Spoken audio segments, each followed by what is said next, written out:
Sorry about that. Jay, can you take us through kind of you starting from scratch with the whole new system at the start of spring with a new quarterback, a lot of new personnel, from there to where you are now, and have you seen the progress you hope to, or is there a lot of work to do still?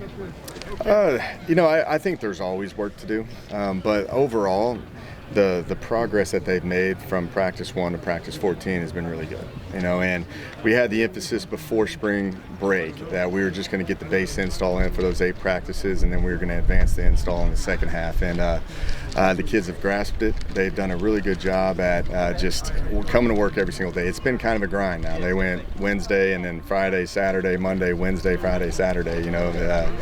It's back to back to back. And I know that they're not in the best shape right now, and I know they're worn down and they're tired, but they've had the really the resilience to just keep working through and figuring it all out, and I've been very pleased with the progress that they've been making. But going back to what you're talking about with the work to do, we're still ways away from where we need to be, but I think they're grasping it and they're getting an understanding of what needs to be accomplished.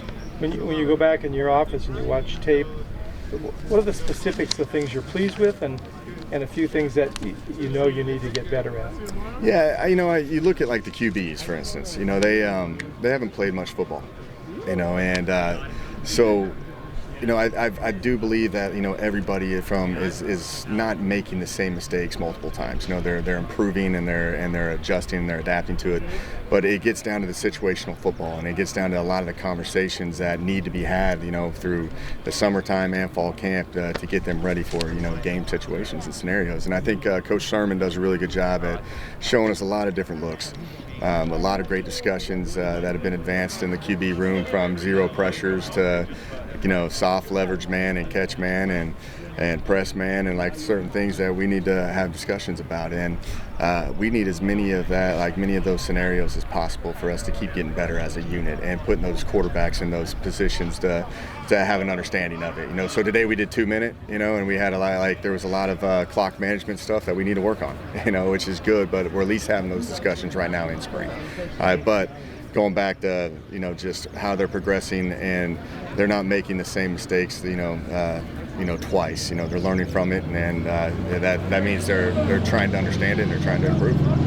How would you grade how Sam's played? Sam and Fernando, I think they've all gotten better. A lot of it too is they're trying to fill out the personnel. They're trying to fill out me. It's a new offense. It's a new setting. I feel like they've gotten a lot better. I think I've figured them both out. I've called 2 different games with those guys.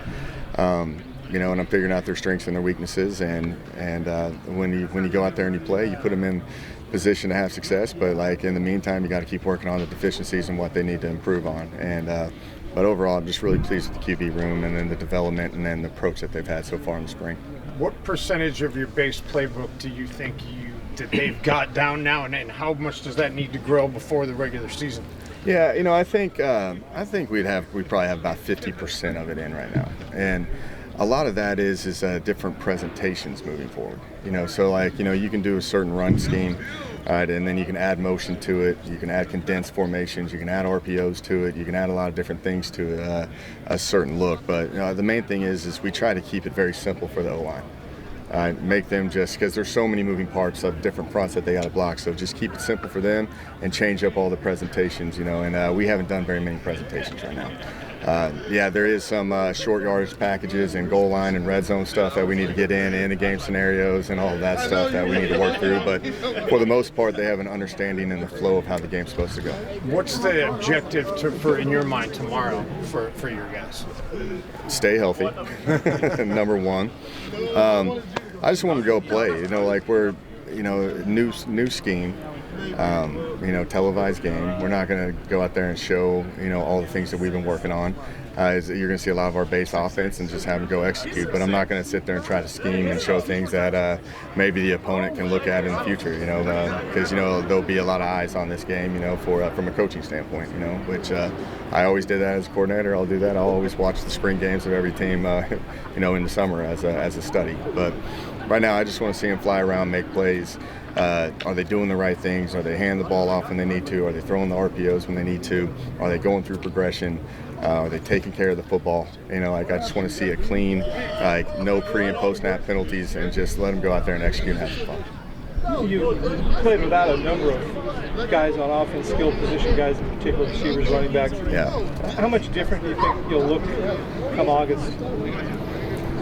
I think we'll look a lot different. You know, we've had some unfortunate injuries in the previous season, you know, with Mason Starling and Mason Mangum. You know, like I still got some evals of those guys to get over summer and through fall camp. We're also going to add some more numbers. You know, transfer portal opens up on the 15th. You know, you never know what happens with your current roster, and you know, you're always trying to improve. You know, any opportunity that you get. So we're going to look probably a lot different, you know, going into fall camp. That's why I'm not putting a lot of the installs in.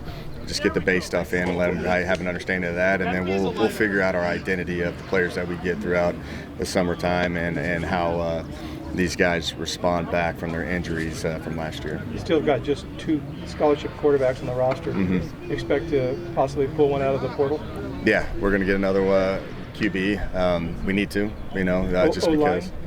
Yeah, we're always looking for a lineman. You know, I think with the times of the transfer portal, you may have an opportunity that can help your team out, you know, and you know, there's O-line is a position that you can't really say no to. You know, if a 6'6", you know, 320-pound O-lineman has played a lot of college football and comes walking through the door, you know, that's going to help us out, you know, in general. But you may not get that opportunity. So you're always looking to improve, and you're always trying to just keep developing your current roster. You said that tomorrow's almost kind of a program, a show, but you've also got a lot of recruits coming in, and how important is it for you to sort of show them what you guys can look like? Yeah, I think it is. I think the tempo and the pace that we need to play with, and just kind of how we can spread the ball like all around the entire field, you know, and certain types of routes and short and intermediate routes, and stretch the ball down the field, but also get the run game established a little bit. Don't plan on playing J-Ott very often. I may not even play him yet, you know, like, as just we all know what J-Ott's capable of doing, but I just want to see these other guys have success so they can see other people, like, you know, the recruits can see that a lot of people can have success in this offense, and there's a lot of opportunities to get touches. What traits will you be looking for in a portal quarterback? You know, that's a tough question, you know, because to me, it's the best available that you can get. You know, like you love to have, you know, more like I've always tried to get mobile quarterbacks, or if he's a non-mobile quarterback, he's got to be like Davis Webb and have a really great arm. You got to have one or the other. You got to be mobile, or you got to have an elite arm talent. So I'm really looking for just anything and everything right now, and you just take the best available that you possibly can, because you know, and then you adapt to them. You know, a lot too, you like to see if they have any experience, you know, and that's something that I'm always trying to look forward to with when you're looking at quarterbacks, is if they at least been in games and played, so they kind of get that initial, you know, I've done it already, you know. So like right now, Sam and Fernando have never been in, like, you know, Sam's been in a couple games, but not much, and Fernando's never been in one. So like, you know, there's going to be the first game nerves as well. So you'd like to get a guy that has some experience, and, you know, you just take the best available from there. Is that a position where, with the portal, guys at quarterback, if you're not the starter, those guys tend to sometimes look for greener grass somewhere else? Is that more opportunity to find someone? Yeah, you know, there's a lot of scenarios that I think you can look at when you're like looking at quarterbacks. You know, one, you know, like they're a good quarterback, but they may be backing up or like a guy that's playing at a very high level and is already known. You know, and they're just looking for an opportunity to get on the field. Maybe that there's a starting quarterback that a transfer, you know, kid came into that school and beat him out, and, you know, and he enters the portal, you know, afterwards. You know, so there's a lot of kind of scenarios. Then there's the guys that are like have been really good, you know, talented wise and highly recruited, but they've never seen the field. You know, but like, you know, that what they're capable of doing. You know, they're going to be a little bit more development side to that, but that's why you just got to look through every single scenario out there, look at all of them, do your research, you know, and then hopefully you find a guy that's going to help our team out. It's going to be a busy time, though, on the portal? Oh, it's going to be a very busy time. I'm very curious to see how this happens, because April 15th, it's just like they let the floodgates open, and like we'll see what happens, you know. I think there's a lot of unknowns, and like you talk to a lot of coaches throughout the profession, you know, and they're very curious about how this transfer portal window from the 15th to the 1st is how it's going to look. So it's a 2-week window, basically? Yeah, to enter. Oh, right, okay. Yeah, so like, and a lot of them, like, yeah, it's going to be interesting, because like some are going to probably wait till after probably their spring game. Some have spring games on the 22nd. You know, a lot have it on the 15th. So you may see a first rush of a lot of people in, and you're already starting to see a little bit of it getting leaked out now with some certain kids. Is everyone pretty much done with their spring work by May 1st? Yes. Yeah, typically you try to get that done. Our approach was to do it, get done on the 15th, and that's the first day of the portal, and just see what happens. You got to be ready for anything, and with your current roster and anything else. So you just got to be ready for it all. Coming and going, right? Yeah, coming and going. Be ready for it. What strides does Sam need to take to be an effective Power 5 quarterback? I think reps. He just needs to keep repping and repping. Like, again, he hasn't played much football. All right, and he was a receiver his sophomore year in high school. And then he's been doing a little bit of that, but he's been developing and growing as a quarterback. But he needs reps. He needs to be put in scenarios. He needs to understand matchups and breaking points and protection. And that's where I'm saying the more, just ball that we can play. And what we've done this entire spring is that we haven't been scripted practice. We've just been playing. And that's the only way that you can truly develop QBs and can accelerate their development is just throwing them in positions and understanding down and distance and matchups and leverage and technique and then also are you in 4-down territory or we got what is your thought process, and as many of those situations I can put him in, the better he's going to be. Have you seen any strides this spring? A lot. I've seen a lot of strides. I think the leadership and the command and everything. From practice 1 to practice 14 now has changed a lot. When we look at him sometimes and he does not look like a finished product, is that to be expected? Yes, that is to be expected. Quarterback play, you can always get better. You can always critique. You can always improve.